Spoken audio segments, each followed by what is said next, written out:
कुरा धेरै वर्ष अगाडिको हो। एउटा गाउँमा बुबा र उनका दुई भाइ छोरा बस्थे। बुबासँग एउटा सानो खेत थियो। दिन बुबाले दुवै छोरालाई बोलाएर भने, "यो खेतमा ठुलो धन लुकेको छ, म मरेपछि खोज्नु है त" भन्नुभएछ। अनि भनेको केही समयमा बुबा खस्नु पनि भएछ। बुबाको मृत्युको सबै काम सकिसकेपछि चाहिँ दुवै छोराहरू खेत खन्न गएछन् र जति खने पनि त्यहाँबाट सुन भेटाउन सकेनन्। अब त खेत खन्यौ, अब यसमा बाली रोपौँ त भनेर दुवै भाइको सल्लाह भएपछि बाली बिउहरू रोप्न थालेछन्। अनि त्यसपछि मेहनत गर्दै गएपछि त्यो वर्ष चाहिँ उनीहरूको खेतमा कहिल्यै नफलेको एकदमै धेरै धान फलेछ।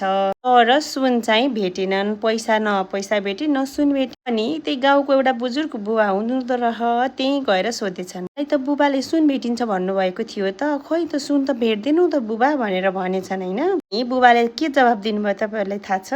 भन्नुभएछ, तिमीहरू अल्छी भएर तिमीहरूको बुबाले मेहनत गर्न सिकाउनु भएको। देख्यौ नि मेहनतको फल कस्तो हुँदो रहेछ भनेर भन्नुभएछ। अनि छोराहरूले बुझेछन्, हाम्रो धन भनेको त बाबा आमाले दिने संस्कार र हाम्रो मेहनतमा भर पर्छ के साथीहरू। त्यही भएर